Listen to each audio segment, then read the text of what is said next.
Astăzi am bucuria să-l avem alături pe domnul Anatol Țăranu, doctor în istorie și comentator politic, votant al Declarației de Independență, fost ambasador al Republicii Moldova, iar astăzi rămâne una dintre cele mai clare și respectate voci atunci când este vorba de identitatea noastră națională și de parcursul Moldovei. Domnul Anatol, bine ați venit pe Tărâmul Adevărului! Bună ziua și bine v-am găsit!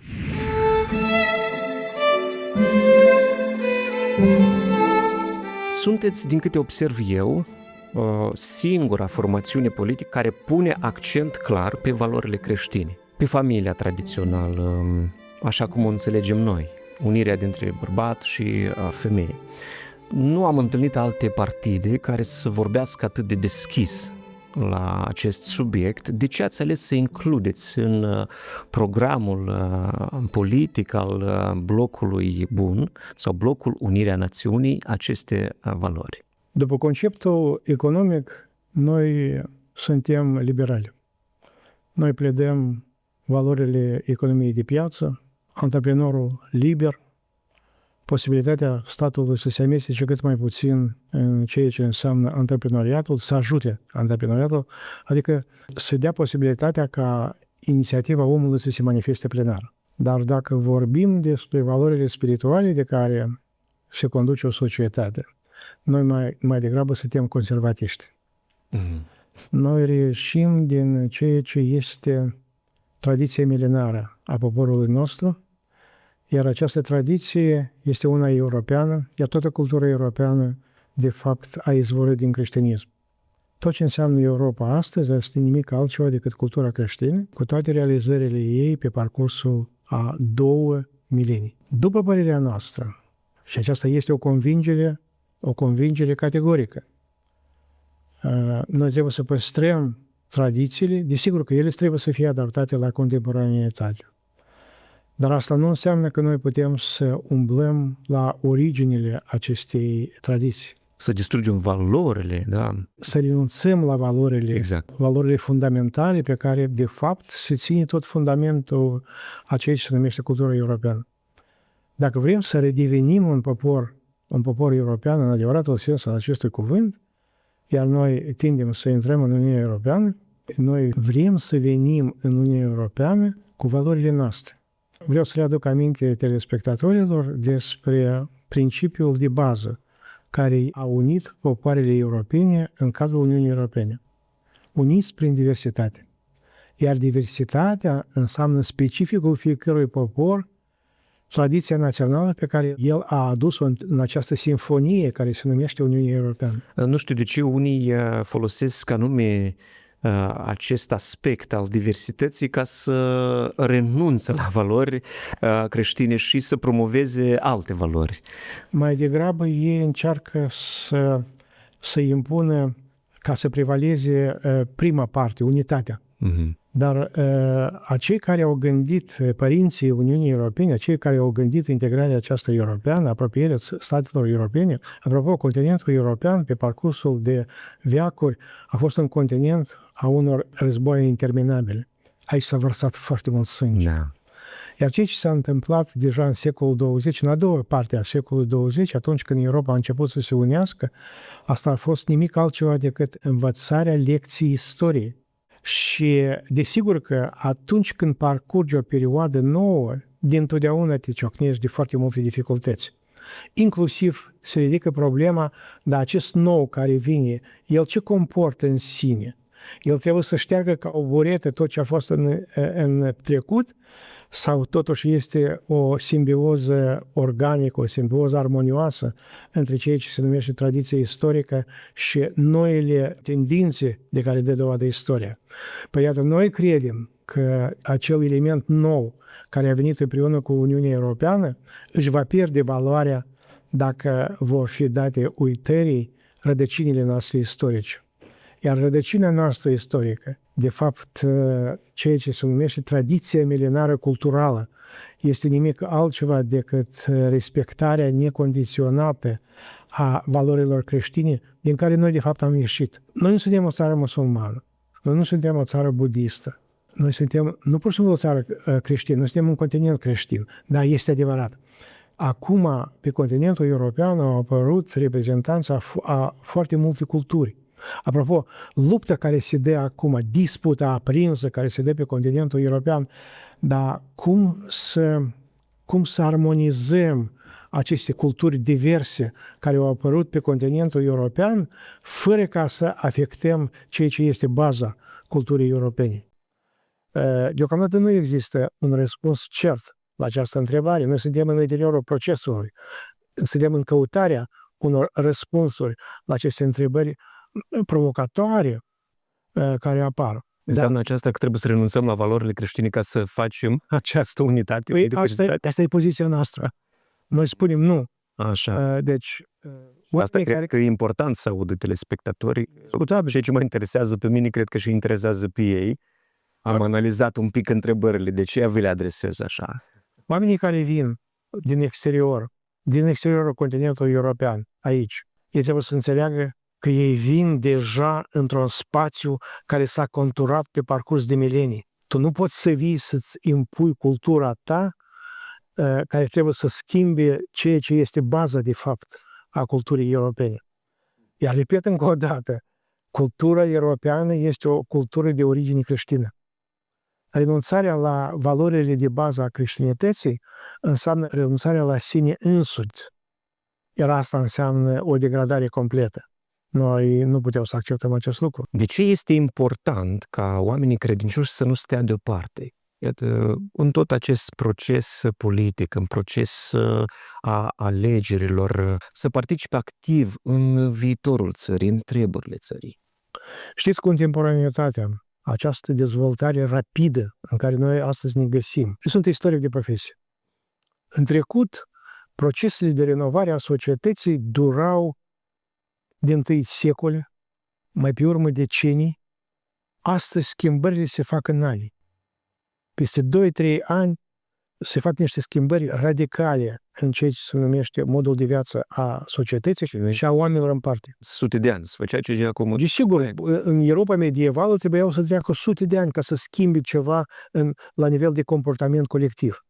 Astăzi acest lucru se produce în ani, dar chiar poate și în luni.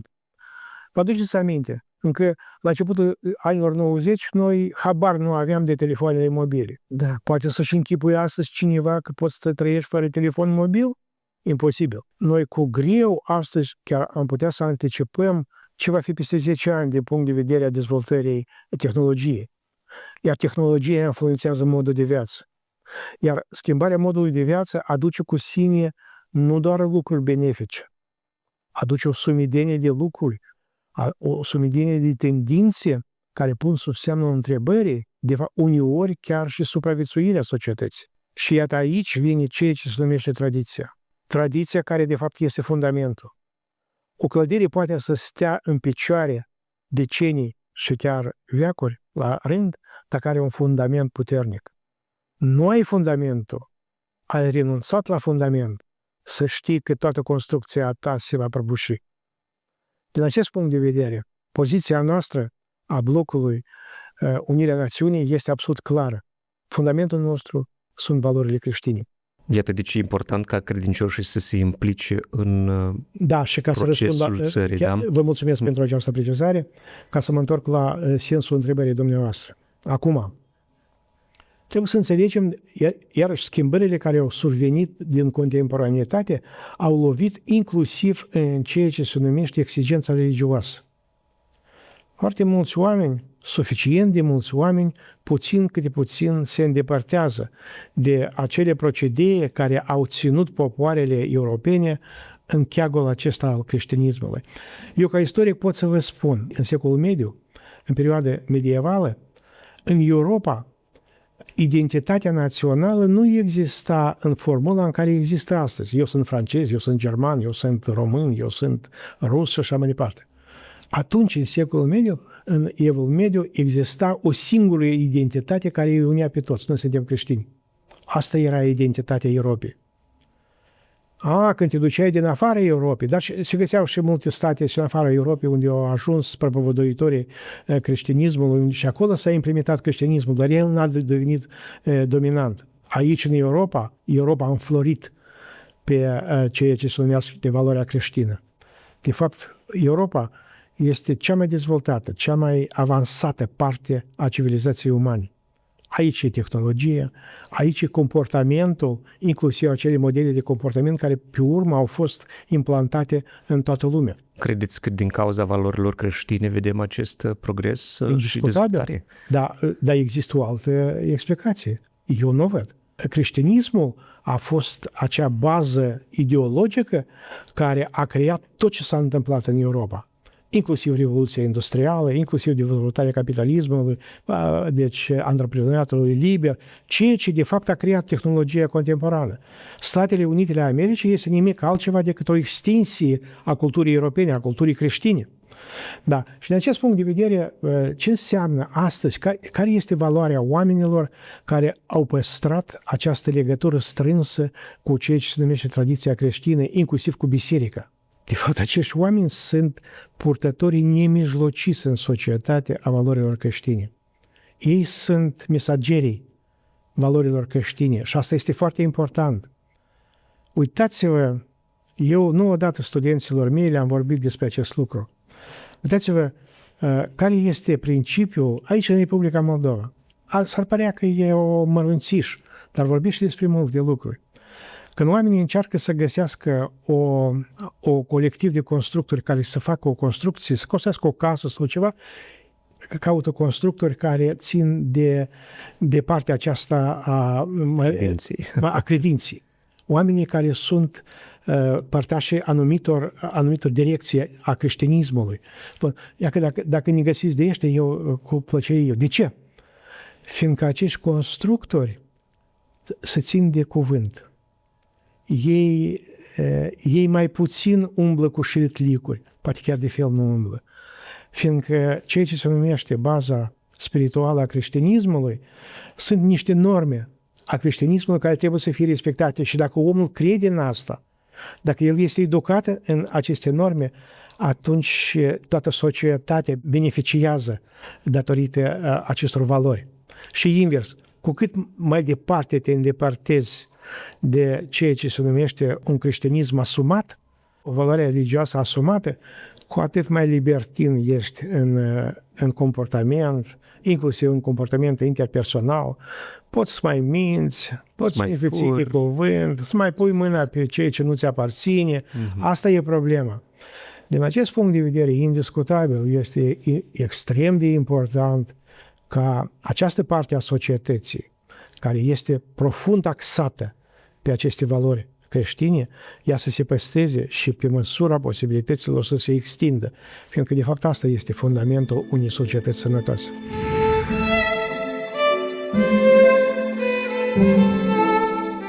Pentru mulți credincioși, familia rămâne centrul vieții. Cum veți apăra familia tradițională, într-un context tot mai degradant și cu o presiune tot mai mare? Noi am inclus chiar în programul nostru electoral acest deziderat. Noi pledăm pentru păstrarea familiei tradiționale. Da, noi nu suntem sovietici, noi nu suntem reprezentanții unui sau adepții, simpatizanții unui regim totalitar, cum era pe timpul Uniunii Sovietice, când tot ce nu aparținea familiei tradiționale trebuia să fie persecutat în conformitate cu codul penal. Nu. Noi înțelegem că există anumite devieri și aceste devieri, inclusiv comportamentale, țin inclusiv de fiziologie, de nu știu cum. Cel puțin noi toți suntem creația lui Dumnezeu și dacă Dumnezeu permite acest lucru, înseamnă că undeva ceva este în toată treaba asta. Problema e alta. Majoritatea societății sunt adepții familiei tradiționale. Și atunci când netradiționale încearcă într-un mod ostentativ să se impună în societate, ei de fapt, vorbind despre faptul că drepturile noastre trebuie să fie apărate, ei de fapt atentează la drepturile majorității, care nu doresc, mai ales în ceea ce privește educația propriilor copii, ca ei să fie afectați de manifestările acestea ostentative, publice, ale acelora care sunt minorități. Și dacă noi vorbim despre necesitatea apărării drepturilor minorităților, păi atunci de ce trebuie să punem sub semnul întrebării drepturile majorității? Așa. Noi nu suntem părtașii unei persecuții a minorităților, dar noi acceptăm ca ei toate manifestările lor, dar ele trebuie să fie suficient de locale ca să nu afecteze majoritatea. Din acest punct de vedere, voi aveți tot dreptul, dar ieșirea pe străzi, fluturarea aceasta ostentativă a normelor de conduită care nu sunt caracteristice majorității, înseamnă nimic altceva decât ostilizarea majorității. Nu trebuie să faceți acest lucru. Deci poziția noastră este următoare. Venind în Parlament, noi vom elabora legi, vom elabora cadrul legal care va garanta ca posibilitatea de manifestare pentru minorități, dar fără ca să intre în contradicție cu drepturile majorității.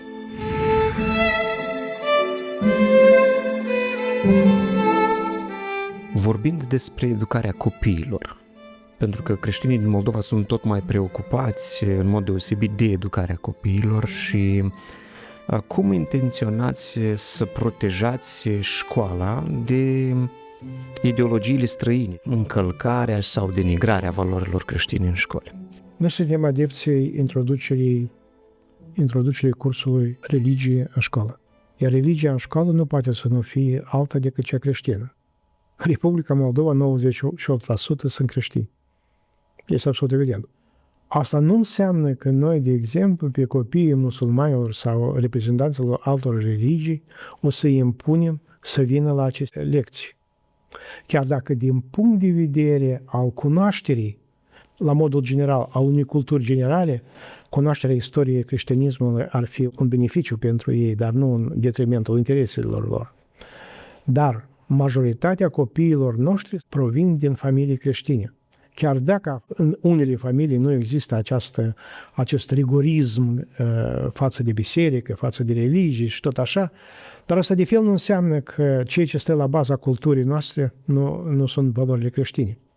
Și odată, mai ales că când omul e greu, când el nimerește într-o situație critică, care este reacția prima lui? O, Dumnezeu! Aceasta este reacția lui. Și nu de atâta că el e foarte religios și el îmblă fiecare sâmbătă și duminică. Asta e implantat în sine, în interiorul tău, toată cultura noastră, toată educația noastră.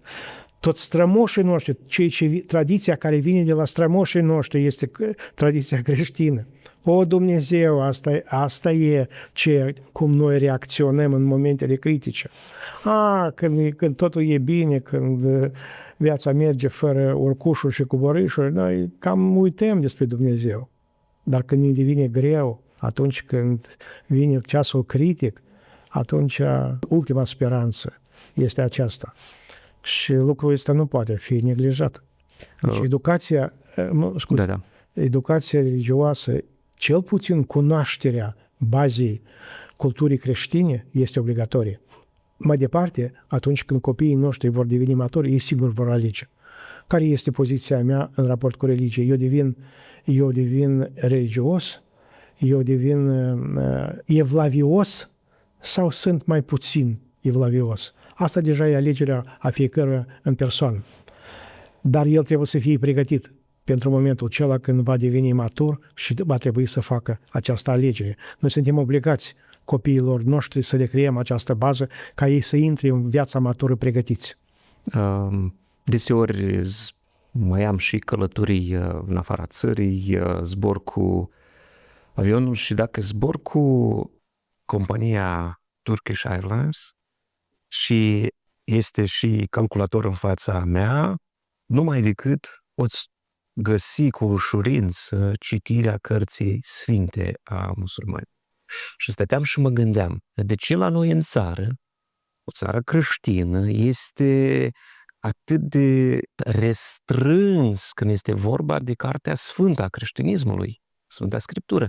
De ce când este vorba în școli, că vorbim de educația în școli, e mai ușor să intri cu învățătură despre, nu știu, diversitatea LGBTQ sau altceva, sau folosirea contraceptivelor încurajând la o viață imorală și este greu să ajungi cu lecții despre creștinism, despre valori creștine și așa mai departe. Să nu uitați că noi am trăit 70 de ani într-un ateism militant, unde religia a fost călcată în picioare, unde religia creștină încerca să fie înlocuită cu ideologie marxistă. De fapt, și ea era o formă de religie, Exact, da. numai care n-a prins. Pur și simplu n-a prins. Dar, din păcate, au rămas cicatrice în mentalul colectiv. Și acest ateism militant, care a fost impus prin forță, prin teroare, haideți să ne aducem aminte ce s-a întâmplat în 1951, aici, în acest spațiu, în Republica Moldova, când au fost reprezentanții, deci creștinismului au fost deportați. Martorii lui Jehova au fost deportați în Siberia, duși Și baptiști, și pentecostali, și așa e. protestanți, ortodoxi și... A fost o teroare deschisă împotriva creștinismului pe ansamblu, s-a făcut teroare chiar de la bun început. Preoții împușcați, duși în gulaguri, deci orice manifestare. Vă aduceți aminte despre bancul acesta renumit, despre Breșnev, când cineva l-a telefonat și i-a spus: Leonid Ильич, у нас сегодня Пасха, сегодня Воскрес Христос. Да, мне тоже доложили об этом. Asta e, deci, Poziția cei care... Da, și de atunci. Cei mai veterați comuniști știau că este Pasха, că este Crăciunul și toți undeva acolo în interior, când tradiția nu poți să o scoți în 10 ani. Da, ea exista, dar exista și poziția oficială. Orice manifestare deschisă a apartenenței la creștinism era persecutată brutal. Credeți că am moștenit încă de atunci toată... Cel puțin rămășițele au rămas. acestea. La nivel de mental colectiv, acest dispreț față de creștinism care a fost educat pe parcursul perioadei sovietice, el a rămas. Ce se întâmplă acum în Statele Unite? După ce au scos din școli rugăciunea, studierea Sfintelor Scripturi, care erau baza societății americane, și au început să se întâmple tot ce se întâmplă în Statele Unite, acum au reîntors întrebarea și au început să reintroducă în școli și rugăciunea și Sfintele Scripturi. Și credeți că Moldova ar trebui să ia și ea o cale în această direcție? Cel puțin poziția noastră este absolut clară. Noi pledăm pentru reîntoarcerea cursului religiei în școală. Religie creștine, desigur. Asta nu înseamnă că copiii vor fi impuși de dimineața până seara să respecte toate canoanele și nu. Dar ei trebuie să știe ce înseamnă religia creștină, cum a apărut ea, care sunt valorile de bază, care de fapt au făcut acest continent ceea ce este el astăzi. Să știi care este cartea creștinismului și ce învață această carte. Da, indiscutabil. Și de atunci când ați vorbit despre Sfânta Scriptură, eu cred că normele de bază ale Sfintei Scripturi trebuie să fie studiate în școală.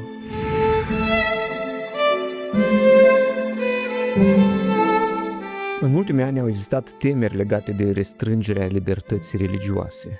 Unii lideri politici, nu le voi da numele, dar chiar au declarat deschis în această privință că vor restrânge libertatea religioasă dacă vor ajunge la conducere. Ce măsuri ar trebui să existe pentru ca bisericile creștinii să poată proclama liber adevărul Sfintelor Scripturi? Eu cred că asta situația din Republica Moldova este relativ bunicioară. Da, e foarte bine, la moment. Întrebarea este să nu ajungem să o constrângem. Da, despre asta este vorba. Și avem exemplu dincolo de Nistru, în Transnistria. De exemplu, Martorii Jehova, în 2017, Martorii Jehova a fost interzis și în Federația Rusă. Da. Și asta imediat s-a repetat în Transnistria. În Transnistria, anumite culte creștine sunt persecutate. Recent în Rusia a fost închis un pastor pentecostal pentru că a predicat despre valoarea vieții și că creștinii nu pot să o omoare și a fost închis și condamnat la 4 ani de închisoare. Sunt condamnați inclusiv și reprezentanții bisericii oficiale care nu se conformează a ceea ce face de fapt patriarhul rus, care de fapt a consfințit prin autoritatea sa, a consfințit războiul din Ucraina. Asta e o chestie ieșită din comun. Dar nu asta o discutăm. Noi ne întoarcem la situația de la noi. Repet încă o dată, la noi legislația este relativ bună. Asta nu înseamnă că nu există loc pentru îmbunătățire.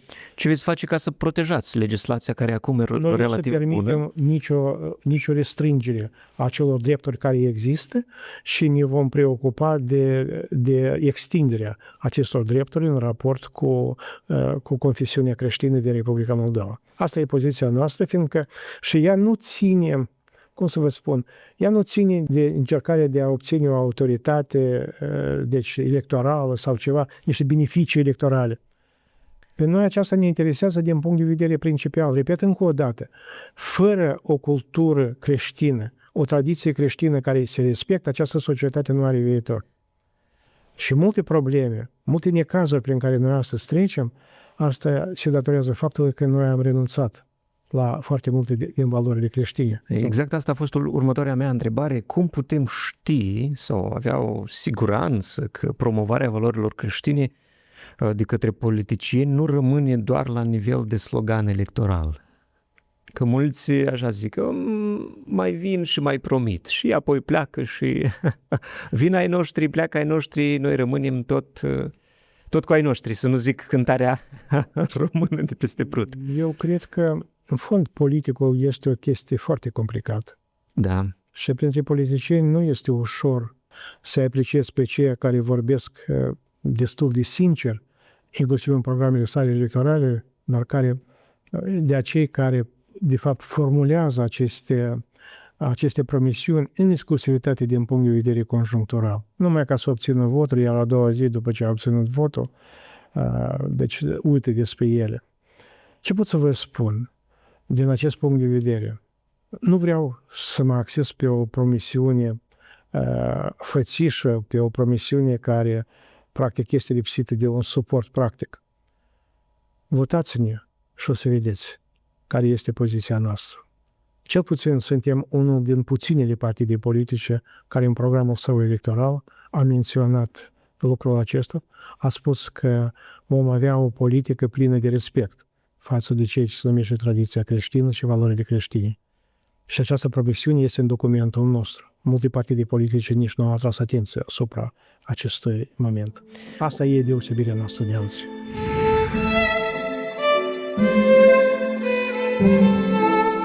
O întrebare mai directă, dacă aș putea să vă adresez, și așa mai... Mai frontală. Da, mai frontală. Au mai fost partide politice care au îndemnat credincioșii să-i voteze și au zis că nu vor face anumite lucruri și că vor promova anumite lucruri, dar când a venit momentul clar în ce privește poziția creștină, să nu participe la anumite marșuri, la anumite manifestări, au fost câte 7-8 reprezentanți din partidul respectiv și creștinii s-au dezamăgit, s-au îngrozit. Întrebare mai frontală, cum a zis dumneavoastră, când vine momentul, dacă veți fi ales și vine momentul să fiți invitați, să fiți poate chiar un pic presați, să participați la astfel de manifestări și marșuri care contravin valorilor creștine, ce veți face? Nu vom participa, asta e absolut evident. Iarăși, e o promisiune, hai să spunem așa, pe care ar fi făcut-o oricare politician, nu numai eu o fac astăzi. Altceva e important. În rândurile noastre, în candidații de deputați, sunt oameni care reprezintă această confesiune creștină. Acești oameni, noi i-am acceptat și ei au venit pe lista noastră, anume cu gândul și din principiul de a apăra aceste valori. Din acest punct de vedere, deci reprezentanții confesiunilor creștine pot să fie absolut liniștiți. Acești oameni au venit la noi pe listă și vor deveni deputați anume cu această condiție, să apere aceste valori. În caz dacă noi vom devia de la aceste valori, ei vor fi primii care vor bate alarmă. Și toată societatea va cunoaște. Și atunci, oamenii care ne vor vota pe noi vor înțelege că noi am indus în eroare. Iar un politician care înțelege că el doar vine nu pentru un singur mandat, el are nevoie de mai multe mandate pentru a implementa programul său politic. Politicianul dintotdeauna ține la votul oamenilor care i-au oferit încrederea.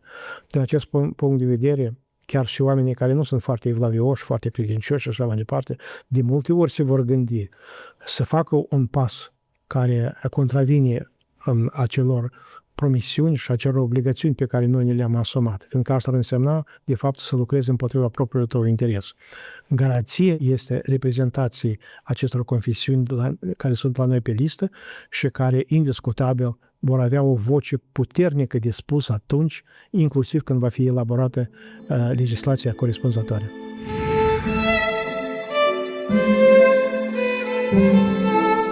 Cum veți contribui la viitorul țării? Mă refer la generația tânără, atât în mediul academic, cât și în mediul de a-și dezvolta o carieră, de a-și ridica un business aici în țară, să nu fie nevoit să plece peste hotare.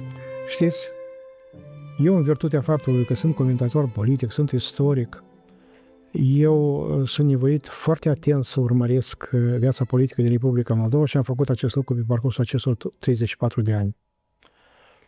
Eu chiar acum am răsfoit majoritatea programelor electorale ale partidelor.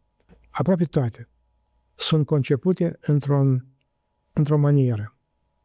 Vom aduce investiții străine, noi vom industrializa țara, noi vom dezvolta agricultura, adică promisiunile care sunt tradițional făcute în toate campaniile electorale. Noi deja am trecut prin mai mult de 10 campanii electorale pe parcursul acestor 34 de ani.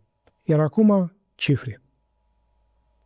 Noi suntem unica Republică Sovietică care, după dezvoltarea economică, după 34 de ani de existență, așa și n-am atins, după căderea din anii 90, după căderea economică, așa și nu am atins plafonul anului 90. Deci, 34 de ani, noi suntem într-o stagnare economică crasă. Toți politicienii care au făcut promisiuni, niciunul nu s-a ținut de cuvânt. În Republica Moldova, care este o țară democratică, chiar dacă democrația este incipientă, ea încă trebuie să se dezvolte până va ajunge la ani de maturitate. Dar totuși suntem o țară democratică. În Republica Moldova aproape că este imposibil să prezici rezultatele alegerilor. Asta vorbește despre o democrație electorală existentă la noi. La guvernare, în acești 34 de ani, s-au perindat toate forțele politice de la stânga la dreapta, de la comuniști la liberali, de la conservatori la, nu mai știu, social-democrați și tot așa. Și tot timpul, acest timp, batem pasul pe loc. După nivelul de dezvoltare economică stagnare, după nivelul de asigurări sociale, pe ultimul loc în Europa, cea mai săracă țară din Europa, noi avem cei mai săraci pensionari din toată Europa. Mai mult, în zona rurală, 2/3 din pensionari trăiesc sub nivelul subzistenței. E o sărăcie crasă. Exact. Tatăl meu, tata socru, a lucrat 30 ceva de ani în Moldova și a ieșit la pensie cu 1200 de lei. Bun, el acum primește vreo 3.000, cred. Când a ieșit așa și apoi s-a ridicat în jur de 2. Dar, cum ziceți, pot confirma acest lucru. Este inacceptabil, un strigăt de durere. Încă inflația în toți acești ani a galopat mult mai repede decât creșterea pensiilor și salariilor. Și atunci apare o întrebare, dar de ce s-a întâmplat chestia aceasta? Cum de s-a întâmplat? Oare noi, moldovenii, cetățenii moldoveni, suntem mai puțin dezvoltați, mai puțin incapabili din punct de vedere intelectual decât alte popoare? Nu, nu este așa. Răspunsul nostru este următor. Pur și simplu noi am fost, datorită necazurilor istoriei, noi am fost scoși dintr-un anumit context național, rupți. Noi artificial am fost creați ca un stat. Uitați-vă, în 34 de ani, noi nicio zi n-am avut integritate teritorială. Statul ăsta în permanență a fost dezintegrat teritorial. Economic stagnare, din punct de vedere social sărăcie. Și asta în condițiile, uitați-vă ce se face la Chișinău.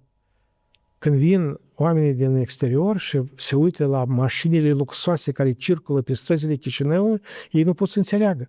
Și asta se numește cea mai săracă țară din Europa. Deci s-a produs o diversificare socială catastrofală.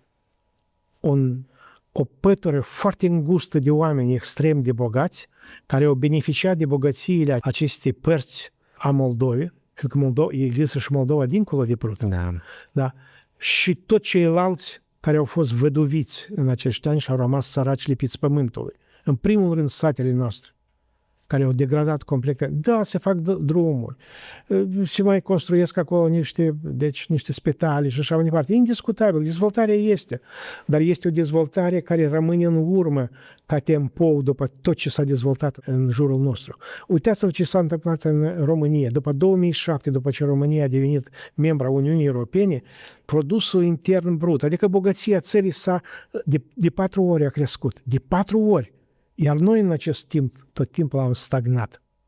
N-am crescut deloc. Poziția noastră este următoare. Noi trebuie să ne întoarcem acasă. Trebuie să ne întoarcem și în aceste condiții să devenim parte a acestui sistem care se dezvoltă rapid, care este România. Dar România are probleme. Mai ales acum are probleme. Știți care este răspunsul meu? Să te Dumnezeu să avem noi problemele României. Iată, când te-ai îmbogățit, te-ai făcut mai bogat de 4 ori, atunci poți să-ți permiți să discuți, să fii nemulțumit, că nu de 6 ori, nu de 8 ori, dar noi tot timpul acesta am stagnat. Am stat pe loc, am bătut pasul pe loc. Poziția noastră este următoarea. Noi, da, și foarte mulți oameni, datorită propagandei sovietice, datorită faptului că aici s-a produs un proces de deznaționalizare acut. Uitați-vă ce s-a întâmplat. Politica sovietică a fost să justifice de ce această parte a României este partea Imperiului Slavon, a Imperiului Sovietic. Și atunci ei în laboratoarele sale ideologice, au inventat ideea aceasta că moldovenii nu sunt români. Și nu pur și simplu nu sunt români. Uitați-vă ce s-a întâmplat, de fapt ce paradox, eu spun o aberație. Pe această planetă trăiesc vreo 7-8 milioane de moldoveni. 20 ceva milioane aici în Basarabia și puțin în Transnistria și vreo 5 milioane dincolo de Prut. Chiar noi moldovenii suntem diferiți din punct de vedere etic. Noi aici suntem moldoveni neromâni, iar acolo moldovenii sunt moldoveni români. Uitați-vă la ce a adus politica imperialistă de dezbinare și de alterare a mentalului, a identității naționale. Știți de ce noi suntem cei mai săraci? De exemplu, în comparație cu Republicile Baltice, care au pornit, ca și noi, de la aceeași linie de stat în dezvoltarea sa și care astăzi sunt membri ai Uniunii Europene. În Estonia și ea de 4 ori și-a mărit PIB-ul și tot așa. Foarte simplu, fiindcă noi nu suntem națiune. Noi suntem o adunătură de oameni, populație. Fiecare cu mătrii săi, cu nănașii săi, iar când vine timpul ca toți împreună să batem într-un punct, aici noi imediat ne dezbinăm. Uitați, statul nostru, societatea noastră este practic împărțită în 2 părți aproape egale. Unii vreau în Europa, iar alții nu, hai înapoi la Moscova, acolo unde am fost atâția ani. În asemenea societate nimic nu poți să construiești. Dacă nu există coeziune pe interior, dacă nu există o vrere comună, da, noi suntem diferiți, noi nu putem în toate problemele să fim de aceeași părere. Dar în problema fundamentală, problema de alegere a civilizației, care este formula de dezvoltare pe care noi ne-o asumăm? Aici noi trebuie să fim, orice națiune bate într-un sigur punct. Noi suntem ca lebăda, racul și știu că. De aici și sărăcia.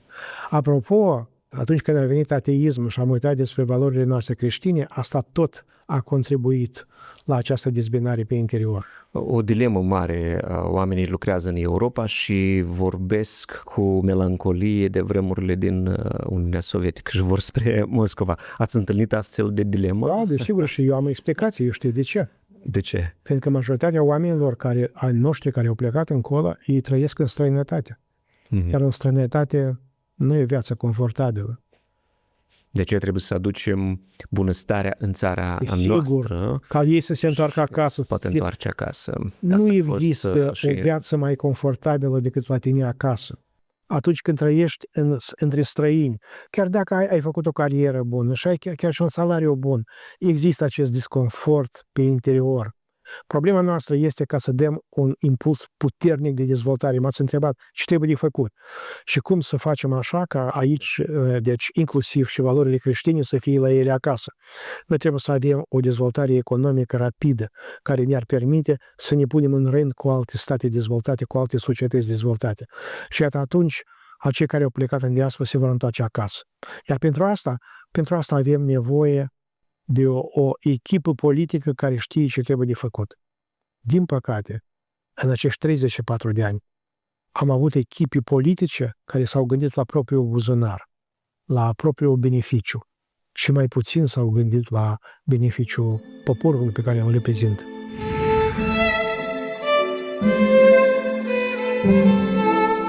Ați spus o echipă bună, o echipă politică competentă. Reprezentați Blocul Unirii Națiunii. Bun, Bun. asta e, da. Care este echipa? Cu ce puteți să... De ce echipa dumneavoastră este diferită de toate celelalte echipe? Noi deseori suntem acuzați că la noi în echipă prevalează oamenii de vârsta a treia. Așa este. Oameni experimentați? Așa este. Unii ne acuză. Păi bun, concurenții noștri politici, încercând să diminueze valoarea noastră ca concurenți electorali, ne acuză. Păi da, e gata, e ziua de ieri și așa mai departe. Eu aș spune că nu e un minus, dar e un plus. Văzând tinerii care au fost la conducere ce au făcut, eu m-aș bucura să văd oameni cu experiență. Și văzând Statele Unite și președinte și-au ales, și nu numai Statele Unite. Așa că nu e un minus, eu aș spune un plus. Desigur. Noi spunem altminte. Echipa noastră este echipa înțelepților. Oamenii care au memorie, au experiență și memorie instituțională. În echipa noastră sunt foarte mulți deputați din primul Parlament al Republicii Moldova care au votat declarația de independență. Oamenii care au dus independență, de fapt au făurit acest stat care se numește Republica Moldova. Este adevărat, noi atunci nu am fost pregătiți să facem al doilea pas, să ne întoarcem acasă, să terminăm procesul. Dar și de fel întâmplător că această generație, ținând minte despre faptul că noi mai avem o datorie de făcut, acum s-a reunit în ceea ce se numește blocul Unirii Națiunii. În blocul nostru sunt și tineri. Și eu vreau să vă spun că noi venim nu ca să facem carieră politică. Oamenii de vârsta a treia nu prea sunt taxați pe ideea carierei politice. Bun, cum n-ar fi? Din punct de vedere fiziologic, noi din acest punct de vedere suntem mai puțin ambițioși. Problema e alta. Deja aveți alte scopuri mult mai... Avem sentimentul profund. Așa. Dar copiilor și nepoților noștri, și moștenirile. noi ce le transmitem? Noi avem o datorie. Cea mai mare dragoste pe care astăzi o avem noi, oamenii de vârsta a treia, nici nu este pentru noi, pentru semenii noștri. Este pentru copii și pentru nepoți. Asta e sentimentul pe care îl trăiește generația mea. De aceea și noi ne axăm. Noi am spus următoarele. Noi înțelegem foarte bine că trecutul, moștenirea aceasta sovietică a lăsat o amprentă profundă, o nefastă în mentalul colectiv. Noi știm că deznaționalizarea a dus la aceea că foarte mulți dintre românii moldoveni de Republica Moldova deocamdată nu se recunosc că sunt români.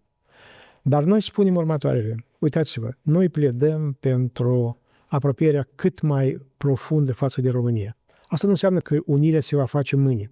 Imposibil. Asta înseamnă că noi începem să promovăm politici care pregătește unirea pe viitor. Când va fi acest viitor? Peste un an, peste 2, peste 5, peste 10. Asta deja e mai puțin important. Este important că atunci când unirea se va produce, iar eu sunt ferm convins, nu există altă. 34 de ani au demonstrat că noi ca stat, așa cum suntem, noi nu putem să ne dezvoltăm.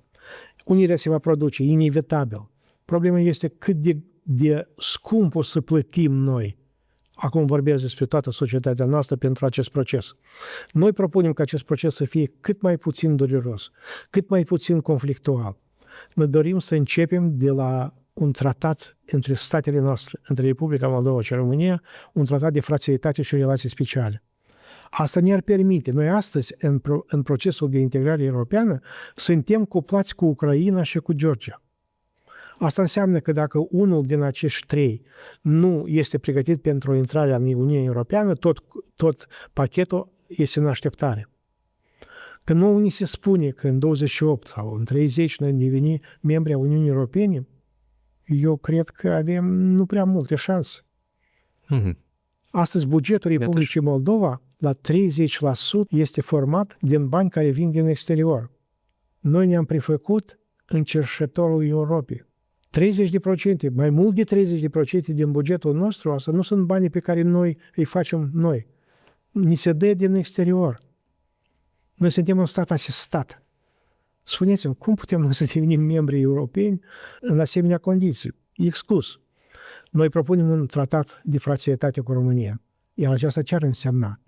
Că noi suntem partea națiunii române.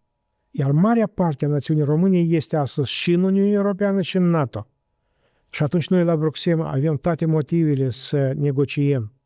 Dacă marea parte a națiunii noastre este Uniunea Europeană, de ce pe noi ne țineți în afara Uniunii Europene? În primul rând, Bucureștiul are toate motivele să pună această întrebare la Bruxelles. Iar asta ce înseamnă? Republica Moldova va fi decuplată de Ucraina și Georgia și va avea un model aparte, un model individual de integrare europeană. Iar aceasta înseamnă inclusiv accesul la fondurile de dezvoltare europene care vor veni în Republica Moldova încă până la momentul când noi am devenit membri cu drepturi depline a Uniunii Europene. Știți ce înseamnă aceasta?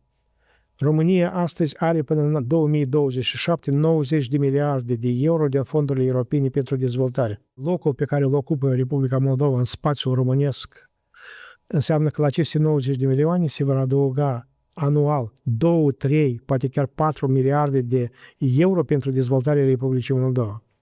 Acum, eu le spun telespectatorilor, închipuiți-vă, noi am primit pentru 3 ani 1.900 de milioane de dolari și ne bucurăm enorm de mult, chiar dacă toți banii ăștia de fapt merg pentru consum, nu pentru dezvoltare.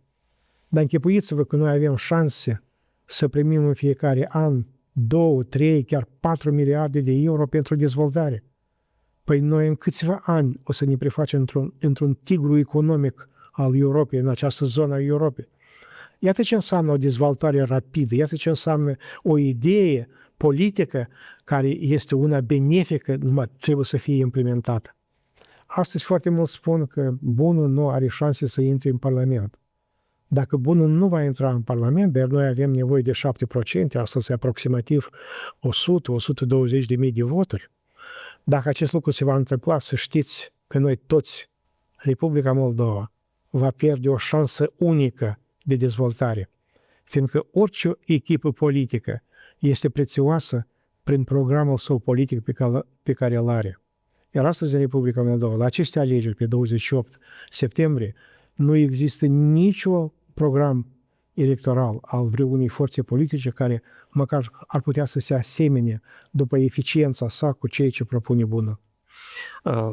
Doar câteva concretizări cu privire la echipă, pentru că am înțeles că aveți o echipă de oameni competenți, o echipă de oameni experimentați. Puteți să dați câteva nume din echipa Blocul Unirii Națiunii? E bun. Deci, lista este deschisă de Aurelian Silvestru, unul din cei mai cunoscuți intelectuali din Republica Moldova, directorul unui liceu de cel mai mare prestigiu de la Chișinău. Liceul Prometeu, dacă nu greșesc, da? Da, de Prometeu, da. Deci, un liceu de elită, un liceu românesc. Din componența noastră fac parte 2 academicieni, 2 membri ai Academiei Republicii Moldova. Sincer vorbit, eu acum și-am uitat câți doctori în știință avem, câțiva 10. Da. Oh. Avem 2 foști viceprim-miniștri în echipa noastră. Avem reprezentanți ai miniștri în mai multe guverne, avem deputații ai primului parlament. Avem, deci, pedagogi, economiști, lideri agricoli, care știu ce înseamnă agricultura în Republica Moldova, știu ce trebuie pentru ca agricultura să devină una prosperă. Eu aș putea să continui asta până la infinit, dar, iarăși, vreau să vă spun, eu cred că și în alte echipe politice sunt oameni nu mai puțin valoroși decât ai noștri, din punct de vedere a CV-ului. Problema e cu totul alta. Dar programul electoral, programul politic, de fapt, pe care vreți să-l promovați, el pe ce se bazează? Repet încă o dată, peste 10 campanii electorale parlamentare, câte promisiuni au fost făcute pe parcursul acestor 34 de ani, iar Republica bate pasul pe loc. Nici o promisiune nu a fost îndeplinită. Deci nu a existat niciun program politic care ar fi putut să propulseze Republica Moldova printre țările dezvoltate ale lumii. Iată, venim noi cu un program categoric novator. Un program care, de fapt, înseamnă nimic altceva decât începerea procesului de unire a 2 state românești, a Republicii Moldova cu România. Noi ne întoarcem acasă. Repet încă o dată, nu știu cât de repede acest lucru se va produce în finalitatea sa, dar faptul că el va începe mâine, dacă venim noi la guvernare, cu toate beneficiile, iar eu mai sus am vorbit despre aceste beneficii, acest lucru va începe să se realizeze. Unicul lucru care trebuie să fie ca alegătorii noștri să aibă încredere în bun și să voteze pentru bun. Și aici, dacă îmi permiteți, încă un minut. Dintre toți candidații electorali, noi suntem cei mai săraci. Da. Noi nu avem niciun sponsor din exterior. Niciun oligarh nu are nicio structură statală sau ceva de felul acesta. Tot ce facem noi, acel puțin din efortul electoral pe care îl întreprindem noi și care costă bani, este în exclusivitate compus din aportul financiar pe care îl facem noi, membrii echipei. E vorba de câteva zeci de mii de lei. Și acum le spun telespectatorilor, ori o să fiți amăgiți de milioane de lei care sunt aruncate în campania electorală. Cred că vedeți în fiecare dimineață când deschideți cutiile poștale, ele sunt pline de materiale promoționale și tot așa. Să știți că sunt bani, mulți din acești bani pur și simplu sunt furați de la dumneavoastră. Nu o să găsiți niciun material promoțional a bunului, fiindcă apelul nostru este în exclusivitate la conștiința națională, la ce se numește demnitatea națională. Dacă o să ne auziți, o să câștigăm toți. Dacă nu o să ne auziți, înseamnă că noi n-am fost suficient de promoționali, dar pierderea va fi una colectivă pentru toți. Încercați să faceți o diferență, să definiți cine merge în campanie cu bani, ca pe urmă să facă politici ca să-și reîntoarcă acești bani pe seama dumneavoastră. Și cine se intervine în politică încercând să refacă acest stat, această țară, în primul rând pentru viitorul copiilor și nepoților săi. Pentru că suntem înaintați în timp, doar cu da și nu. Un răspuns. Au fost, cineva au propus bani, dar nu i-ați acceptat datorită programului și valorilor care le-ați ales? Da. Mi s-a propus să participăm la un proces de unificare a forțelor unioniste. S-a propus 1 milion de lei, numai cu condiția să renunțăm la programul nostru. Până la urmă, sunteți așa cum sunteți, tocmai pentru că ați refuzat anumite deși finanțări, ca să mențineți valorile și programul. Asta este categoric, da. Noi pe noi ne respectăm. A noi pentru faptul că ne ținem de valori. Dacă renunțăm la valori, știți, eu sunt la o vârstă când cum să spun, interesul material deja nu este atât de acut cum pentru alte vârste. Că pentru mine mai mult contează niște valori spirituale decât valori materiale. Valorile materiale.